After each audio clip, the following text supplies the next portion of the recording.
योगिनी एकादशी कब है?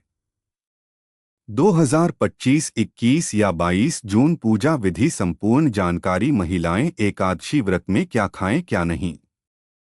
नमस्कार भक्तों, राधे राधे, जय श्री कृष्ण।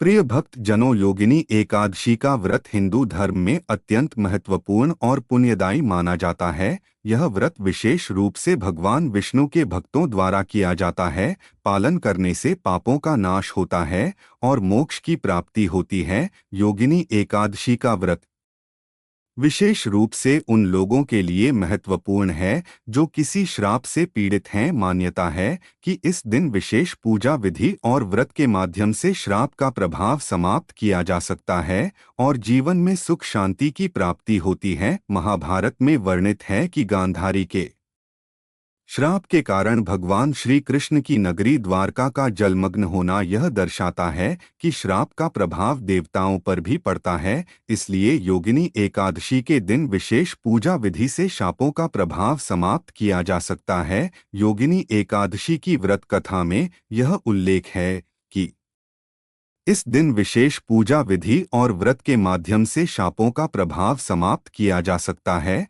और जीवन में सुख शांति की प्राप्ति होती है। इस दिन भगवान विष्णु की पूजा, मंत्र जाप और व्रत का पालन करने से व्यक्ति के सभी पाप समाप्त होते हैं और उसे मोक्ष की प्राप्ति होती है। आज हम इस वीडियो के माध्यम से आपकी कंफ्यूजन दूर कर देंगे और आपके सभी प्रश्नों का उत्तर इस वीडियो में देंगे, तो वीडियो के अंत तक बने रहे, तभी आपको सही ज्ञान की प्राप्ति हो सकती है। दोस्तों, यह जो एकादशी है ना, योगिनी एकादशी या सौभाग्य देने वाले एकादशी है। सौभाग्य कैसा? ऐसा सौभाग्य कि यदि कोई अभागी नहीं स्त्री योगिनी एकादशी का एक व्रत मंत्र कर ले, उसका सौभाग्य जाग जाता है। यह व्रत विशेष रूप से पुण्यदायक माना जाता है और इसके द्वारा सभी पापों से मुक्ति मिलती है। मान्यता है कि इस दिन विधि पूर्वक व्रत करने से 88,000 ब्राह्मणों को भोजन कराने के बराबर पुण्य मिलता है। जिस व्यक्ति के यहाँ संतान प्राप्ति नहीं हो रही या जिसके पास हाथों की लकीरों में दुर्भाग्य हो या कहीं की बधुआ हो, तो वह दोष हमेशा के लिए मिट जाता है। एकादशी के प्रभाव से सौभाग्य जागृत होता है। योगिनी एकादशी सौभाग्य को जगाने वाली है, आपके जीवन की सभी दुखों का अंत करने वाली है। योगिनी एकादशी आपके जीवन में आर्थिक परेशानी चल रही है तो योगिनी एकादशी इसका एक उत्तम उपाय हो सकता है। आपके जीवन में क्लेश चल रहा है और मोक्ष की कामना करते हैं तो इससे बड़ा कोई उपाय हो नहीं सकता। आज के इस वीडियो में हम बात करेंगे कि योगिनी एकादशी का व्रत करना किस तरह से है, इसमें किस चीज के दान का भी पूजा का विधान है, इस व्रत के नियम क्या है, इस एकादशी में कुछ चीजों को त्यागना होता है और योगिनी एकादशी में कुछ ऐसी चीज हैं जिनका आपको सेवन नहीं करना होता है या प्रयोग नहीं करना होता है। वह कौन सी वस्तु में है, कौन सी चीज है जिनको आप इस एकादशी में एक दिन पहले ही त्याग देंगे। इसके नियम क्या रहेंगे, किस विधि से इस व्रत को करना चाहिए, इस पूजन से करना चाहिए, दान क्या रहेंगे, कारण कब होगा, कैसे होगा, क्या समय रहेगा, योगिनी एकादशी व्रत किस दिन यह करना है, शुभ मुहूर्त क्या रहेगा, पूजा का समय क्या रहेगा। इस प्रकार से इस संपूर्ण जानकारी इस आने वाली योगिनी एकादशी के बारे में आपको प्रदान की जाएगी। हम यहाँ पर जो भी जानकारी दी जाती है वह पंचांग और पुराणों के आधार पर जानकारी प्रस्तुत करते हैं। कौन सा व्रत, कौन सा त्योहार कैसे मनाना है, क्या आप पूजा विधि है जो पुराणों में लिखी होती है वास्तुशास्त्र के आधार पर, वह हम आपको बताते हैं। व्रत कब करना है, समय क्या रहेगा, शुभ मुहूर्त क्या रहेगा, जो पंचांग हमें बताते हैं वह हम आपको बताते हैं। तो इसी प्रकार की लाभदायक जानकारी प्राप्त करते रहना चाहते हैं तो चैनल धार्मिक वॉइस को अवश्य ही सब्सक्राइब कर लीजिएगा, जिससे कि आने वाली नई वीडियो के नोटिफिकेशन आपको माध्यम से प्राप्त होते रहे। तो चलिए आपका समय ज्यादा बर्बाद ना करते हुए जानकारी आरंभ करें। उससे पहले आपसे निवेदन है कि वीडियो यदि थोड़ा भी उपयोगी लगे तो कृपया एक बार लाइक अवश्य कर दीजिएगा। एक लाइक हमारे लिए बहुत महत्वपूर्ण होता है। अपनी मनोकामना पूर्ति के लिए, अपने व्रत की सफलता के लिए कमेंट बॉक्स में अवश्य लिखिएगा ओम नारायण नमः। इस मंत्र की बहुत अधिक महिमा है। इस आषाढ़ माह में यह मूल मंत्र है का जितना अधिक हो सके इस मंत्र को लिखिए। जहां अवसर मिले वहां लिखिए। जो पूजा कर रहे हैं उसमें इसका प्रयोग कीजिए। तुलसी को जल दे रहे हैं, बोलिए ओम नारायण। पीपल को जल दे रहे हैं, बोलिए ओम नारायण। नम पूजन कर रहे हैं, स्नान कर रहे हैं, एक ही मंत्र का जाप कीजिए ओम नारायण नमः। कमेंट कर रहे हैं तो लिखिए ओम नारायण नमः। जितना अधिक लिखेंगे, जितना अधिक बोलेंगे इस पूरे आषाढ़ माह में, उसका कई हजार गुना पुण्य आपको प्राप्त होगा। यह पुराने की बात है। जानकारी आरंभ करते हैं। बात करते हैं आने वाले एकादशी के बारे में। प्रथम अर्थात आषाढ़ माह के कृष्ण पक्ष की एकादशी होगी और इसका नाम होगा योगिनी एकादशी। यह वह एकादशी है जो आपके जीवन का दुर्भाग्य मिटा सकती है। किसी एकादशी के बारे में जो पुराणों में वर्णन मिलता है ना, वह यही मिलता है कि यह योगिनी एकादशी वह एकादशी है जो इस दुनिया में सर्वाधिक पुण्य देने वाली है। किस प्रकार से? पुराणों में सबसे बड़ा दान क्या है? कन्यादान। और अन्य दान से बड़ा कोई भी दान पुराणों में नहीं बताया गया है। मान्यता है कि इस दिन विधि पूर्वक व्रत करने से 88,000 ब्राह्मणों को भोजन कराने के बराबर पुण्य मिलता है। हमारे सनातन धर्म हिंदू धर्म की बात करें तो सबसे बड़ा दान अनुदान है। इससे देवता, मनुष्य और पितृ तीनों को ऋण तृप्त और प्रसन्न किया जा सकता है। इसीलिए इसको महादान और सबसे बड़ा दान कहते हैं। यह होता है कन्यादान। आप जानते हैं योगिनी एकादशी का एक व्रत करने से आपको 1000 कन्यादान करने का फल प्राप्त होता है। जितना अनुदान और कन्यादान दोनों को मिलाकर फल आपको प्राप्त होगा उतना केवल एक वर्ष में। एकादशी आपको कहूँगा कि योगिनी एकादशी के दिन खोलकर कीजिए, भगवान का पूजन कीजिए, विधि से पूजन कीजिए, विधि से कथा श्रवण करिए और विधि से व्रत कीजिए। यह व्रत आपके इस जीवन के संकट को तो दूर करेगा ही, परलोक को भी सुधरेगा। यह वह व्रत नहीं है कि केवल परलोक में आपका काम आएगा, नहीं, यह इस लोक में भी काम आएगा। अर्थात यदि आप विधि योगिनी एकादशी का पूजन विधान से करते हैं तो आपका सौभाग्य जागृत होगा। आपके जीवन में जो भी परेशानियां चल रही होंगी, चाहे वह आर्थिक परेशानी चल रही है, चाहे वह शारीरिक परेशानी चल रही है, मानसिक परेशानी, गृह क्लेश चल रहा है, किसी से लड़ाई झगड़ा चल रहा है या काम ठीक से नहीं चल रहा है, व्यापार नौकरी आदि की परेशानी है, जो भी जीवन में परेशानी है ना, उसका हाल यह वर्तनी व्रत को विधि से कीजिएगा, विधान से कीजिएगा, नियम से कीजिएगा। इस योगिनी एकादशी के नियम अन्य एकादशी दर्शियों से थोड़े अलग हैं। वह नियम आपको बताए जाएंगे। वह ऐसा नहीं है कि मैं अपने आप कुछ बता दूंगा। जो लिखा है पुराणों में वही आपको मैं आप बताने जा रहा हूँ। आप बात करते हैं कि इस योगिनी एकादशी का पूजन अपने कैसे करना है, साथ ही इस एकादशी के नियम क्या रहेंगे और साथ बताएंगे कि इसका कर्तव्य करना कब है। एकादशी को जो व्रत करते हैं या योगिनी एकादशी को व्रत जो भी करने वाले हैं उन्हें दशमी तिथि से त्याग कर देना चाहिए। कुछ ऐसे कार्य हैं जो नहीं करना चाहिए, जैसे कांसे से के बर्तन में भोजन करना। यह आप दशमी तिथि को ही अर्थात व्रत के एक दिन पहले ही बंद कर देंगे। व्रत के एक दिन पहले से आपको कहाँ से के बर्तन में भोजन नहीं करना चाहिए। मांस वगैरह आदि का सेवन तो आप सभी जानते नहीं करना चाहिए। मसूर की दाल नहीं खानी चाहिए, चने की दाल नहीं खानी चाहिए, आँख हरी सब्जियां नहीं खानी चाहिए, गोंडा का साग जो आता है चना का साथ नहीं खाना है, गोंडा का साग नहीं खाना है, मधु अर्थात शहद प्रयोग नहीं करना है। अब आप कहेंगे गुरुजी शहद अगर प्रयोग नहीं करना है तो पंचामृत कैसे बनाएंगे? पंचामृत में आप शहद के स्थान पर गंगाजल मिला दीजिएगा। दूसरे का अन्न आपको दशमी तिथि को ही त्याग कर देना है। योगिनी एकादशी पर आपको दूसरे का अन्न नहीं खाना है। एक दिन पहले भी दशमी तिथि को दूसरी बार भोजन भी नहीं करना है। दशमी तिथि को ही भोजन भी एक ही समय करना है। दोपहर के बाद अन्य ग्रहण नहीं करना है। और स्त्री प्रसंग अर्थात ब्रह्मचर्य का पालन भी आप एक दिन पहले ही आरंभ कर देंगे कि वह नियम है जिनका पालन आपको अवश्य रूप से इस आने वाली योगिनी एकादशी के व्रत में करना चाहिए। और व्रत वाले दिन की बात करते हैं तो व्रत वाले दिन आपको पान नहीं खाना चाहिए। यदि किसी की आदत है पान खाने की, दुकान गुटखा आदि, उसको व्रत में नहीं खाना चाहिए। यह व्रत को खंडित करता है। दातून नहीं करना चाहिए। जो आप मंजन प्रयोग करते हैं ना, यह मंजन भी प्रयोग नहीं करना चाहिए क्योंकि इसमें भी या तो नमक आता है या केमिकल आता है। दूसरे की निंदा नहीं करनी चाहिए, दूसरे की चुगली नहीं करनी चाहिए और पापी मनुष्यों के साथ तो आपको बातचीत भी नहीं करनी चाहिए। सब त्याग देना चाहिए। क्रोध नहीं करना चाहिए। मिथ्या भाषण का त्याग कर देना चाहिए। और व्रत वाले दिन अगर भोजन की बात करें, आहार की बात करें, तो फल आहार का सेवन करना चाहिए। तेल और अन्य तथा नमक, यह तीनों ही चीज इस दिन वर्जित बताई गई हैं। इनका सेवन भी आपको नहीं करना चाहिए। यह वह वस्तुएं हैं जिनका आपको परित्याग करना है, अर्थात में का प्रयोग और बंद कर देना है दशमी तिथि से। और जो एकादशी वाली चीज है कि योगिनी एकादशी को क्या नहीं खाना है, वह हमने आपको बताई है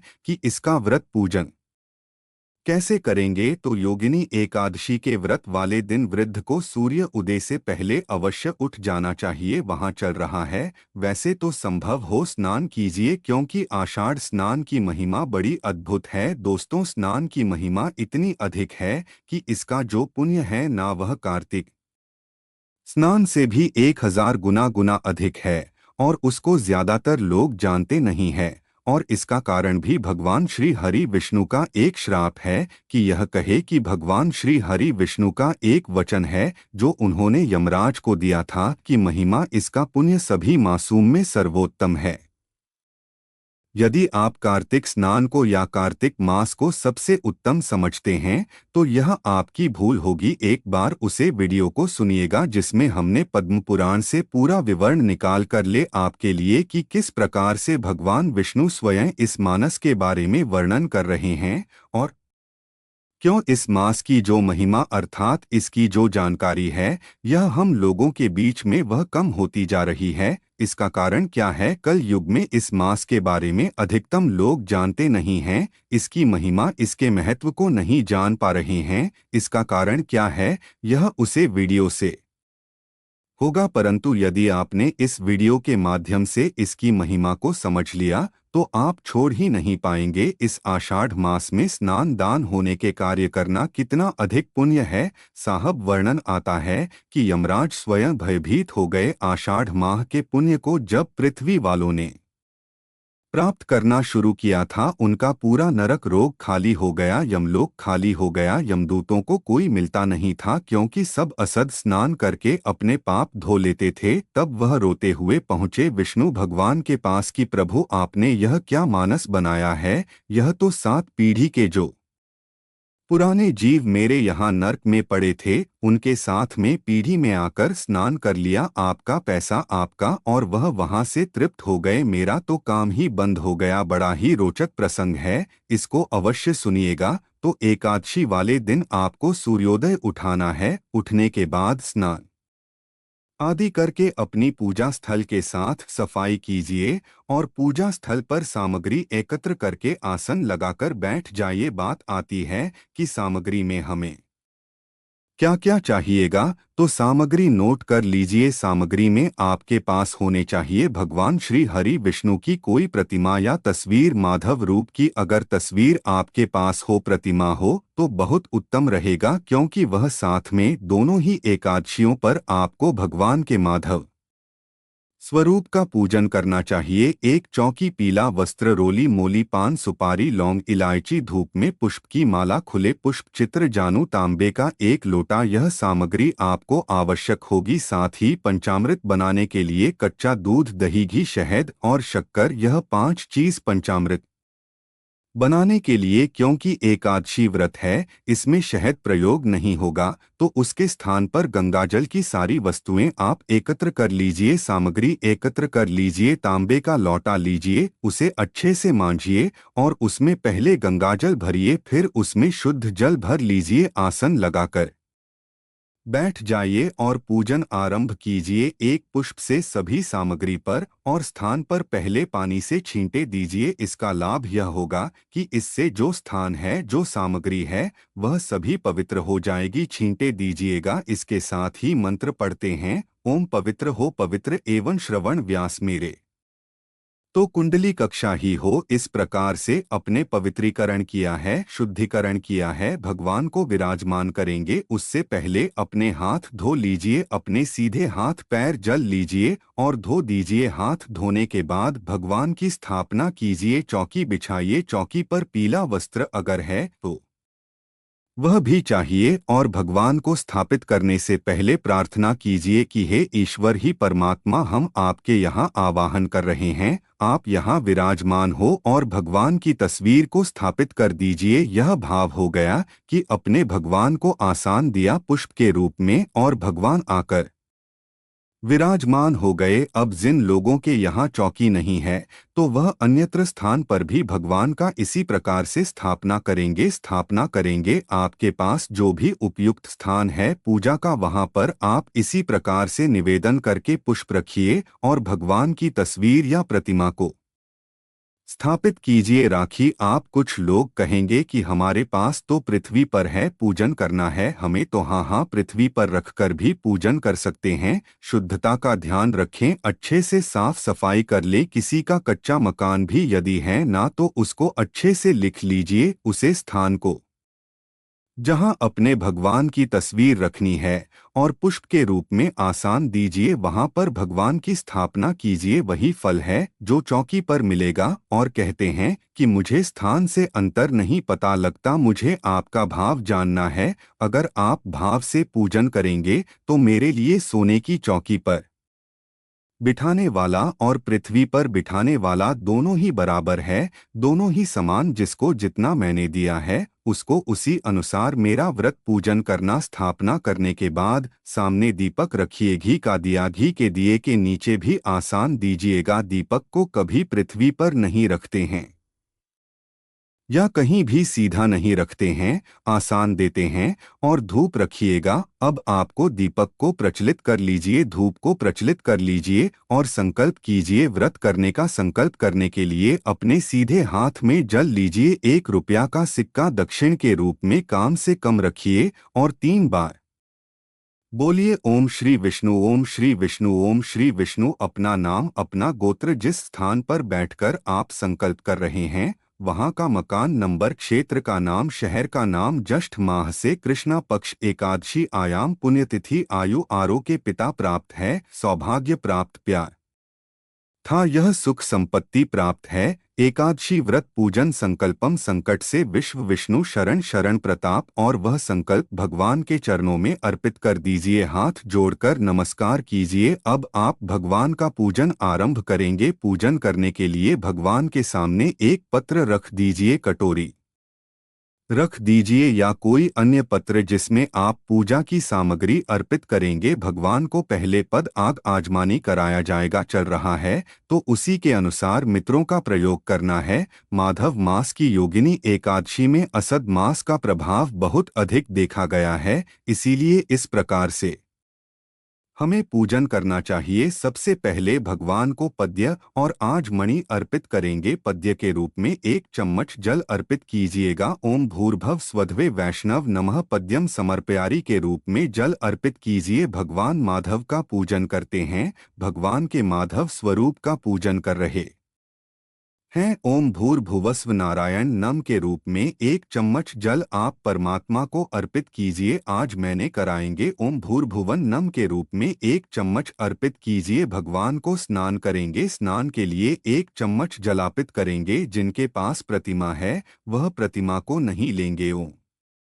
भूर्भुव स्वधव आय नमः। पंचामृत बनाया कच्चा दूध दही शहद के स्थान पर गंगाजल और शक्कर। ओम भूर्भुव स्वमाधवे नमः। पंचामृत स्नान पंचम समर्पण शुद्ध जल से स्नान करेंगे। शुद्ध जल संस्थान करने के लिए 1 चम्मच जल शुद्ध कीजिएगा। ओम भूर्भुव करेंगे वस्त्र के रूप में मौलिक का एक टुकड़ा थोड़ी है और वह भगवान को अर्पित कीजिए। ओम भूर्भुस्वाहा वस्त्रम समर्प्यारियो पवित्रम। या क्यों पवित्र पित करेंगे जनवरी लीजिए उसे पर तिलक कर लीजिए होली से और वह अर्पित कीजिएगा। ओम भूर्भुव नमः को चंदन लगाएंगे। चंदन लगाइए पवित्रम। इसके बाद भगवान को पुष्प की माला पहनाएंगे। पुष्प अर्पित करने के बाद धूप दीप दिखाएंगे। ओम भूर्भुवा स्वाहा रूपम समर्पयामि। श्री नारायण नारायण दिखाएंगे। ओम भूर्भुस माधवाये नमः। दीपम दृश्य स्वामी के बाद नैवेद्य के रूप में क्या आप फल चढ़ा सकते हैं? मिठाई है तो मिठाई अर्पित कीजिएगा, अन्यथा आपको ड्राई फ्रूट्स और मिश्री है तो मिश्री चढ़ा सकते हैं। जो भी आपके पास उपलब्ध सामग्री है। नारायण नमः और भजन आते चल अजमानी समर्पयारी। 1 चम्मच जल लीजिए अजमानी के रूप में अर्पित कीजिए। जल जमानी करने के बाद अब भगवान को तंबू अर्पित करेंगे।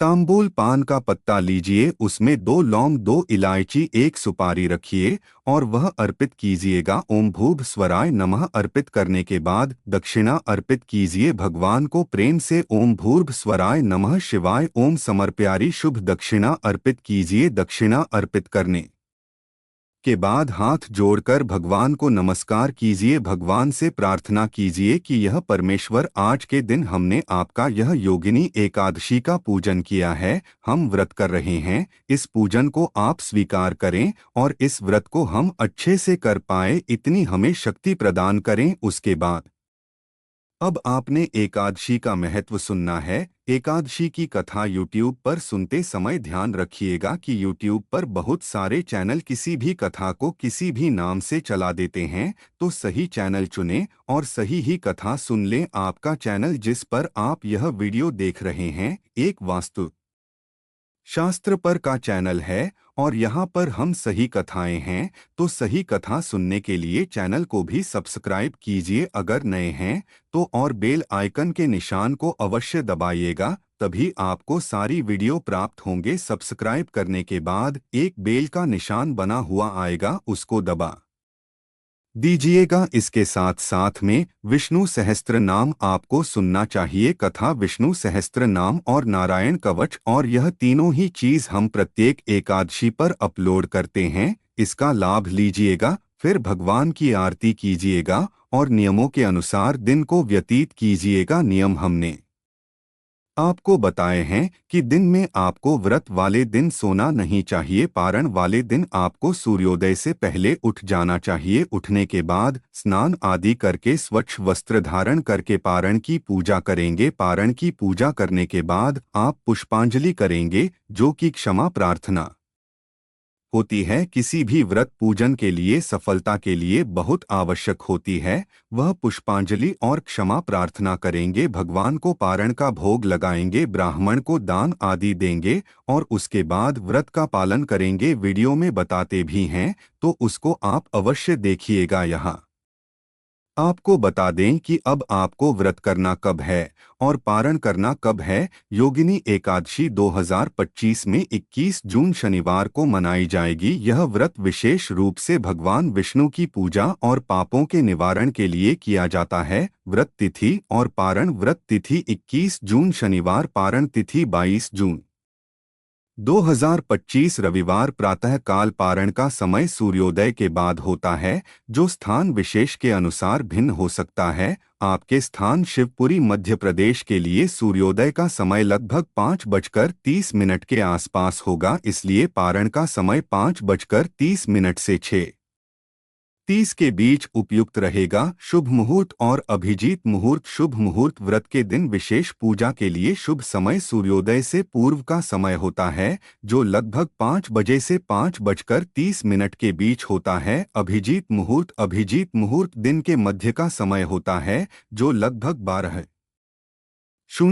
बजे दोपहर से 12:45 के बीच होता है। यह समय विशेष पूजा और हवन के लिए उपयुक्त माना जाता है। पूजा विधि। एक प्रातःकाल उपटन और स्नान करके स्वच्छ वस्त्र पहने 2 मंदिर में पूजा। घर के मंदिर में दीपक लगाकर भगवान विष्णु की पूजा करें। 3 व्रत कथा। योगिनी एकादशी की व्रत कथा का श्रवण या पाठ करें। 4 मंत्र जाप। ओम नमो भगवते वासुदेवाय मंत्र का जाप करें। 5 फलाहार। व्रत के दौरान केवल फलाहार करें और पूरी तरह से संयमित रहें। व्रत के लाभ। शापों का नाश होता है, पापों का नाश होता है और पुण्य की प्राप्ति होती है। भगवान विष्णु की कृपा से जीवन में सुख शांति आती है, मोक्ष की प्राप्ति होती है। यदि आप इस व्रत को विधि पूर्वक करना चाहते हैं तो अपने नज़दीकी मंदिर या पंडित से मार्गदर्शन प्राप्त कर सकते हैं। तो यह थी योगिनी एकादशी की कुछ जानकारी। अगर वीडियो अच्छी लगी तो वीडियो को एक लाइक करके और